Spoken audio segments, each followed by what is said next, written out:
Assalamualaikum warahmatullahi wabarakatuh. Anak-anak, ketemu lagi dengan Bu Ria pada pagi hari ini. Masih di bab 1 tentang gerak pada makhluk hidup dan benda part B. Ayo silakan dibuka buku LKS dan buku paketnya. Kalau kemarin kita membahas tentang gerak pada hewan, untuk pertemuan kali ini Bu Ria akan membahas tentang gerak pada tumbuhan. Gerak pada tumbuhan dibagi menjadi 3 macam, yaitu yang pertama yaitu gerak endonon atau gerak autosom, yang kedua yaitu gerak esionom, yang ketiga yaitu gerak higroskopis. Gerak endonom atau autosom adalah gerak yang tidak dipengaruhi oleh faktor luar. Contohnya yaitu gerak tumbuhan ketika tumbuh. Kalau dilihat dari tumbuhan, kalau dia mau tumbuh tidak ada pengaruh dari luar. Yang kedua yaitu gerak melengkungnya kuncup daun, itu juga tidak dipengaruhi oleh faktor luar. Yang ketiga yaitu gerak kromosom saat membelah. Yang keempat yaitu gerak aliran sitoplasma dalam sel.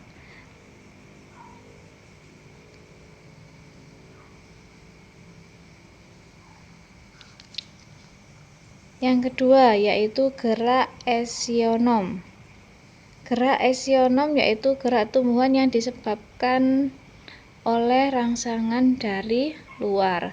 Jadi gerak esionom dipengaruhi oleh rangsangan dari luar. Gerak esionom dibagi menjadi 3, yaitu gerak tropisme, taksis, dan nasti. Gerak tropisme sendiri dibagi menjadi 3, yaitu fototropisme, geotropisme, hidrotropisme, tikmotropisme, dan kemotropisme. Sedangkan gerak taksis dibagi menjadi 2, yaitu fototaksis dan kemotaksis. Gerak nasti dibagi menjadi 6, yaitu seismonasti, niktinasti, fotonasti, termonasti, heptonasti, dan nasti kompleks. Yang pertama dibahas Bu Ria di sini yaitu gerak tropisme. Gerak tropisme adalah gerak bagian tubuh tumbuhan karena rangsangan dari luar, yang arah gerakannya dipengaruhi oleh arah datangnya rangsangan. Yang pertama yaitu fototropisme, dari kata foto. Foto itu yaitu cahaya. Jadi gerak fototropisme adalah gerak bagian tumbuhan yang dipengaruhi oleh rangsangan cahaya. Di situ Bu Ria ambil contoh yaitu bunga matahari. Diketahui bahwa bunga matahari ketika matahari pada pagi hari datang, maka bunga matahari akan menghadap ke arah timur, yaitu ke arah matahari itu datang. Dan ketika matahari tenggelam, yaitu arah barat, maka bunga matahari tersebut juga berbelok ke arah barat. Itu adalah contoh gerak fototropisme. Terus yang kedua yaitu gerak geotropisme, yaitu gerakan bagian tumbuhan karena pengaruh gaya gravitasi bumi atau gaya tarik bumi. Apabila arah pertumbuhan tersebut ke atas, maka geotropismenya negatif. Apabila gerak tumbuhnya ke bawah, maka itu termasuk geotropisme positif. Contohnya di situ Bu Ria contohkan yaitu akar tumbuhan.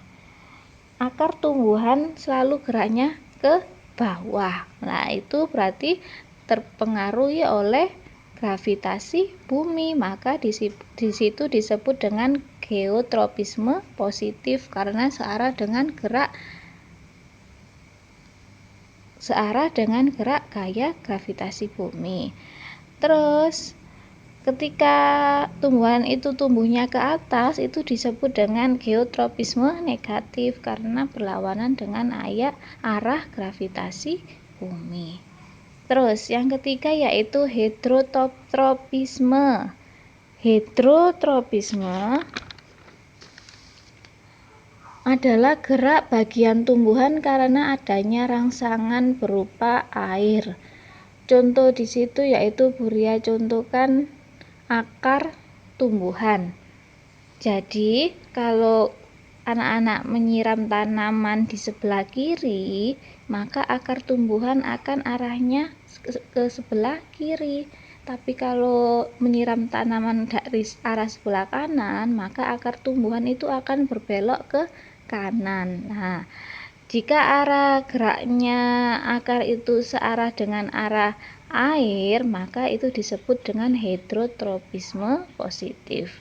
Jika berlawanan dengan arah gerak air, maka disebut heterotropisme negatif. Terus yang keempat yaitu tigmotropisme. Apa itu tigmotropisme? Yaitu gerak akibat oleh rangsangan berupa sentuhan dengan rambatannya, baik berupa benda mati atau tumbuhan lain. Contoh di situ yaitu kayak sejenis tanaman kacang. Kalau tanaman kacang kan biasanya merambat, lah itu dikasih dengan arah rambatan, maka dia akan merambat kepada arah rambatannya itu. Lah itu contoh gerak tigmotropisme. Di situ Buria contohkan yaitu kacang yang merambat pada jalarnya. Terus yang kelima yaitu kemotropisme. Apa itu kemotropisme? Yaitu gerak yang karena adanya rangsangan zat kimia. Contohnya apa di situ? Contohnya yaitu ketika tanaman dikasih pupuk, zat kimianya kan pupuk, maka arah akarnya akan bergerak ke arah pupuknya. Lah itu dinamakan gerak kemotropisme. Yang B yaitu gerak nasti. Gerak nasti adalah gerak bagian tubuh tumbuhan karena rangsangan dari luar, tetapi arah gerakannya tidak dipengaruhi oleh arah datangnya rangsangan.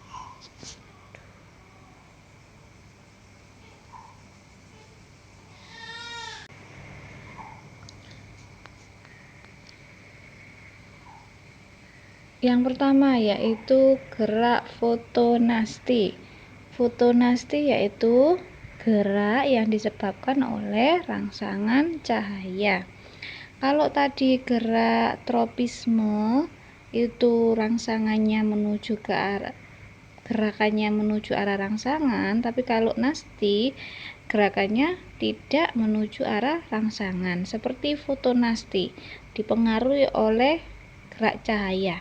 Di sini Buria contohkan yaitu bunga mirabilis jalapa, atau kalau orang sini itu namanya bunga segerat.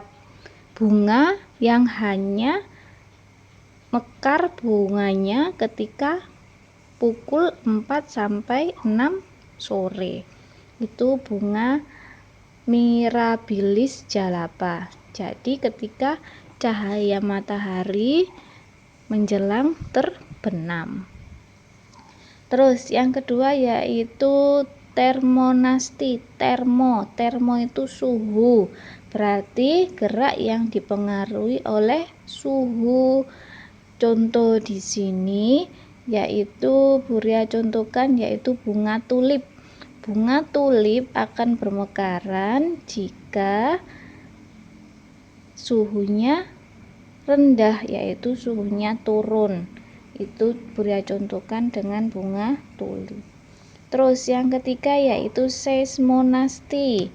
Seismonasti adalah gerak yang dipengaruhi oleh getaran atau sentuhan. Contohnya di situ Buria contohkan yaitu putri malu. daun putri malu jika disentuh maka dia akan menutup. Terus selanjutnya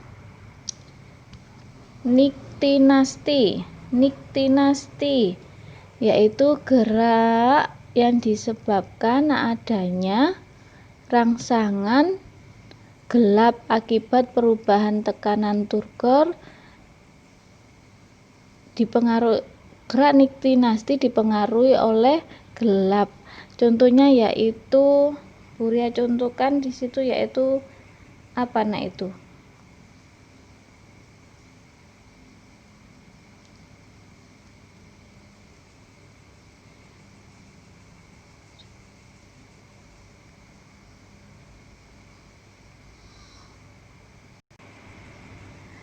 Contohnya di situ yaitu kembang turi nak ya.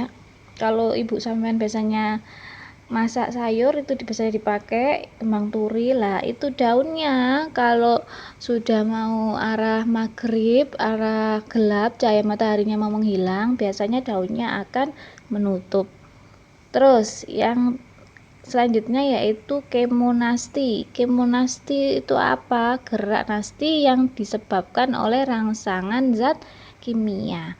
Contohnya di situ yaitu membukanya mulut daun pada siang hari karena adanya karbon dioksida yang digunakan untuk fotosintesis. Nah, itu contohnya. Semua daun akan membuka mulutnya ketika siang hari karena adanya karbon dioksida yang digunakan untuk peristiwa fotosintesis. Terus selanjutnya yaitu hidronasti. Gerak nasti yang disebabkan oleh rangsangan air. Contoh di situ Buria contohkan yaitu alang-alang. Alang-alang akan menggulung daunnya pada musim kemarau.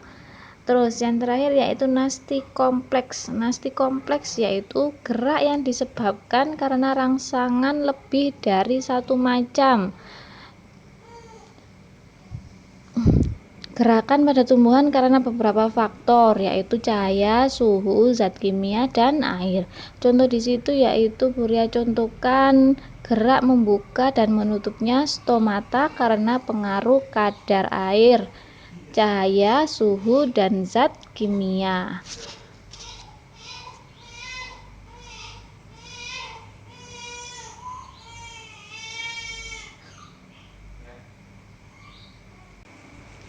Selanjutnya yaitu C. Gerak taksis. Gerak taksis adalah gerak berpindah tempat sebagian atau seluruh tubuh tumbuhan karena rangsangan dari luar. Dibagi menjadi dua, yaitu yang pertama fototaksis. Fototaksis adalah gerak seluruh tubuh tumbuhan yang disebabkan oleh rangsangan cahaya. Misalkan di situ Buria misalkan gerakan kloroplas ke arah bagian sel yang terkena cahaya. Kloroplas itu apa, Bu? Yaitu zat hijau daun yang menuju ke arah bagian sel yang terkena cahaya ketika peristiwa fotosintesis. Yang kedua yaitu komotaksis. Komotaksis adalah gerak yang dipengaruhi oleh rangsangan zat kimia. Di situ Buria contohkan yaitu gerakan spermatozoid pada tumbuhan lumut atau tumbuhan paku menuju sel telur di dalam arkegonium. Gerakannya spermatozoid ini karena tertarik gula atau protein yang dihasilkan oleh arkegonium. Yang terakhir yaitu gerak higroskopis. Gerak higroskopis yaitu gerak yang disebabkan adanya perbedaan kadar air sehingga sel-selnya mengalami pengerutan yang tidak sama. Contohnya yaitu gerak membukanya kotak spora tumbuhan paku oleh anulus. Yang kedua yaitu pecahnya kulit buah lamtoro atau kulit buah karet atau kulit buah flamboyan dan kulit buah pacar air. Contohnya di situ yaitu Buria contohkan yaitu kulit buah pacar air atau kalau di sini nyebutnya pacar banyu. Sekian dari Buria. Sampai di sini, jika ada pertanyaan silakan Jarpri lewat WA atau lewat Google Classroom. Sampai ketemu lagi di pertemuan selanjutnya yaitu gerak pada manusia. Terima kasih. Assalamualaikum warahmatullahi wabarakatuh.